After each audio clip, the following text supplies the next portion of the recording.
Ყველი კითხვა მინდა დაგისვათ, როგორც სამართალ, ასე ვთქვათ, მცოდნეს და ასევე იმ ადამიანს, რომელიც მრავალი წელი აკვირდება სხვადასხვა პროცესს. აი რა კომენტარი შეგიძლიათ გააკეთოთ ამ რადიკალური ფაშისტური ჯგუფის წევრების დაკავებასთან დაკავშირებით? ეს არის საკმაოდ საყურადღებო ინფორმაცია, რომელიც დღეს გაიგო საზოგადოებამ პოლიციის ერთ-ერთი ხელმძღვანელი პირის ბრიფინგზე. იქ საუბარია არასრულწლოვნებზე, მათზე გავლენაზე, ასე ვთქვათ, ძალადობაზე, ვიდეოების გავრცელებაზე, ჯერ თავდაპირველად დაუკავებიათ ლიდერები და შემდეგ 7 პირი, ვინც ამას აგრძელებდა და პირველმა ასევე მიაგნო იმ მიტოვებულ შენობას, სადაც იბარებდნენ ამ ხალხს. საკმაოდ მძიმე სურათი აღგვიწერა შინაგან საქმეთა სამინისტრომ. როგორ ფიქრობთ, აი რატომ არის საყურადღებო ეს საკითხი და რა უნდა იცოდეს ამაზე საზოგადოება? მოგესალმებით, ქალბატონო ანა, მადლობა მოწვევისთვის. მე ძალიან ყურადღებით გავეცანი ამ ინფორმაციას. ეს ტენდენცია, ხო, როდესაც ჯგუფური დანაშაული რეალურად ვლინდება და ხდება დაკავება იმ პირების, ვინც ჯგუფურ დანაშაულში, თან ასეთ მძიმე დანაშაულში, რომელიც ცოტა უცხოა ჩვენი კულტურისთვის, ტრადიციისთვის, მათ შორის სისხლის სამართლებრივი სხვადასხვა ტიპის დანაშაულობების სისტემისთვის არ არის ტრადიციული და მასობრივად ესე გავრცელებული მსგავსი ტიპის ჯგუფური ქმედებები, ამას მეტი დაკვირვება ჭირდება და უცებ აი პირველი პარალელი, იცით რასთან გავავლე?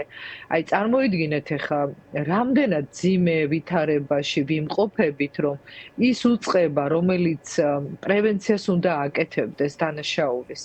ეს არის პოლიცია, შინაგან საქმეთა სამინისტრო, პროკურატურა და შემდეგ სასამართლო, როგორც ყველაფრის გადამწყვეტი, დამდგენი და საბოლოო ვერდიქტის გამომტანი.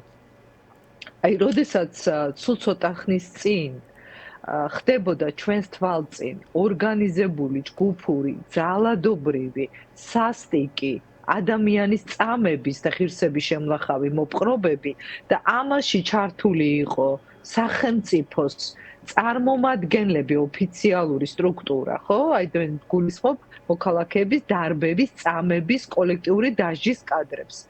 როდესაც იქ ჩვენ არც ერთი გამოძიებული საქმე არ გვინახავს და დღეს როდესაც უწყება გვიყვება რომ გამოავლინეს ეს ჯგუფი, რაც მნიშვნელოვანია რომ გამოავლინეს ესეთ დანაშაულებრივი ჯგუფი და მოახდინეს მათზე სამართლებრივი რეაგირება.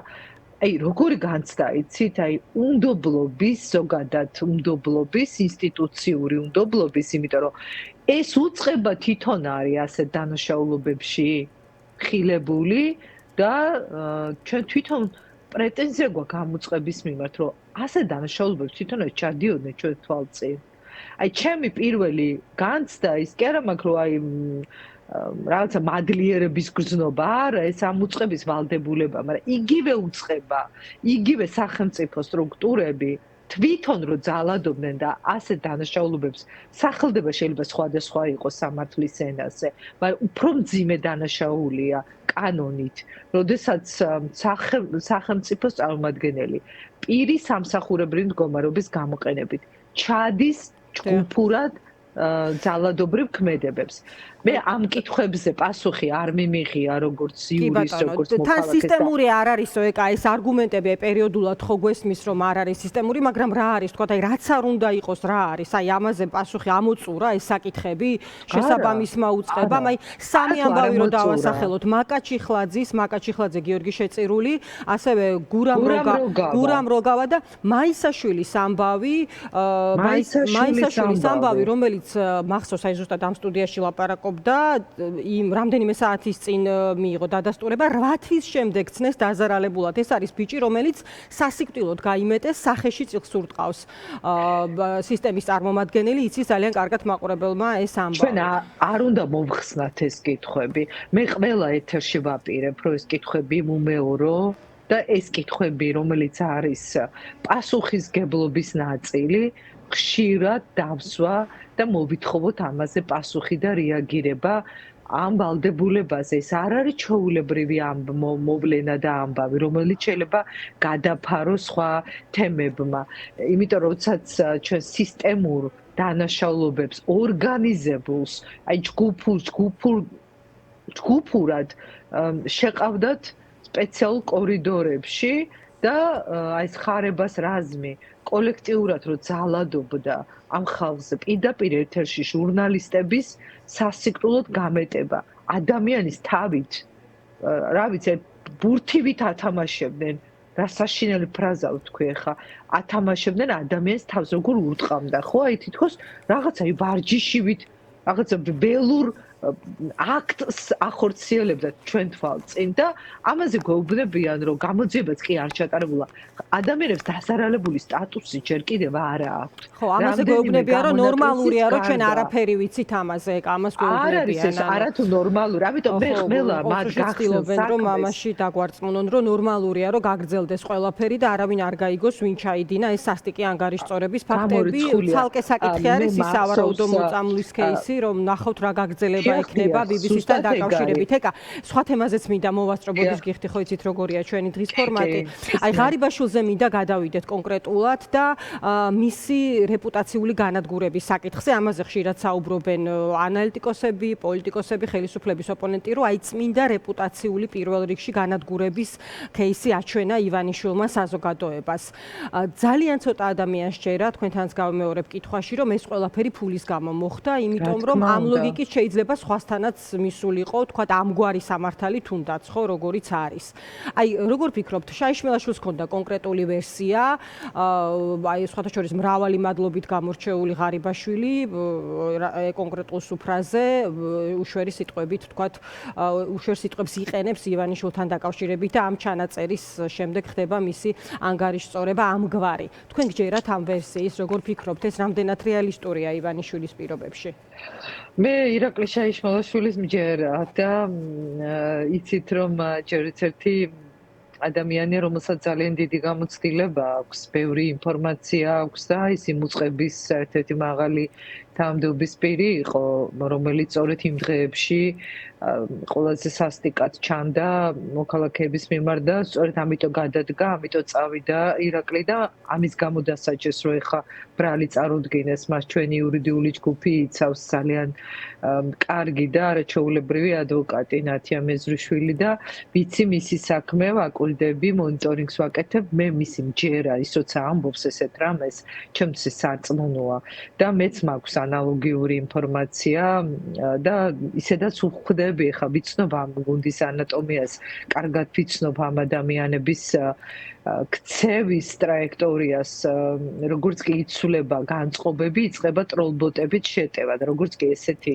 მასირებული შეტევა იწყება ყალბი გვერდებით, ეს ნიშნავს უკვე რომ პერსონალურად არის გამეტებული და პერსონალური შურისძიება ხდება და არა ის რომ კორუფციას ებრძვიან. კორუფციას თუ ებრძვიან ანალოგიური ქმედებებით და ბრალდებით ნებისმიერი პარლამენტის წევრი, რომელიც ბიზნესით არის დაკავებული პარალელურ რეჟიმში და კანონს არღვევს, ყველა უნდა მისცენ პასუხისგება და ეს ქცევა თვითონ რომელსაც ვაკვირდებოდი აი სამართლებრივად საპროცესო შეთანხმება რასაც ნიშნავს და რა ფორმითაც გაფორმდა როგორი სასჯელზეც დაითანხმეს ხო პატიმრობაზე ეს ერთგვარად სხვებისთვის გაგზავნილი სიგნალიც არის ხო ამ ნიშნითაც არის საყურადღებო დიახ ეს ამბავი ეს არის სხვების გაფრთხილება დიახ რომ არავის არ დაინდობს ივანიშვილი, ვის მიმართაც ექნება მას შექმნილი ეს განწყობა, რომ მას უღალატეს.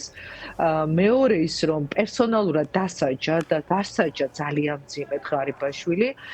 საფუძველი, რა თქმა უნდა, იქნებოდა მიტანილი ინფორმაციები სხვადასხვა ფორმით არ ვიცი ხა რასაც ირაკლი შაიშმელაშვილი ამბობს ეს ჩანაწერი იყო ვიღაცამ ამბავი მიუტანა თუ ამ შემდეგ მაგრამ ეს რეალური წინაპირობა არის როგორც განვითარდა ამ საქმის დინამიკა ამაზე მეტყველებს ჯერ აჩვენეს ჩხრეკა შემდეგ წარუდგინეს ბრალი გასცეს უკვე და გირაოს ღონისძიება მოსავალ და მე უკვე თავისუფლების აღკვეთა.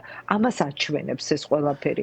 ეს არის მათ შორის სიგნალი ქართული ოცნების წევრებისთვის, რომელთაც დაეთყოთ უკვე, რომ შეეცვალათ ცოტა ტონიც, საჯარო პოსტებიც, განწყობებიც და ასე შემდეგ. მაგრამ სხვათა შორის ოცნებაში გაკეთებული კომენტარების ტონიც მიუთითებს, რომ რაღაც ეს შეიძლება შიგნით იცის ყველა, ხა შეიძლება ყველა საზოგადოებამ არ იცის რა არის რეალური საფუძველი, მაგრამ ოცნების წევრებს გარკვეულ ჯგუფს მაინც ხომ ეცოდინება რეალური მიზეზი რა არის ამ ყველაფრის იმ სურათის, რომელიც აჩვენეს საზოგადოებას კონკრეტულად ღარიბაშვილთან და ლილუაშვილთან დაკავშირებითაც.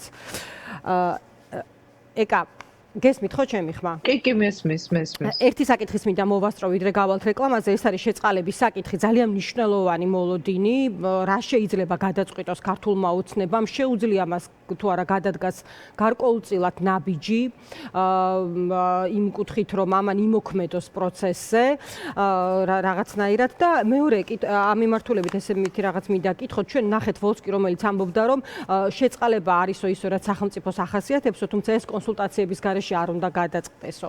როგორ ფიქრობთ, ვისთან კონსულტაციით გადაწყდება ეს თუ არა ივანიშვილთან? ივანიშვილი იღებს ამ გადაწყვეტილებას?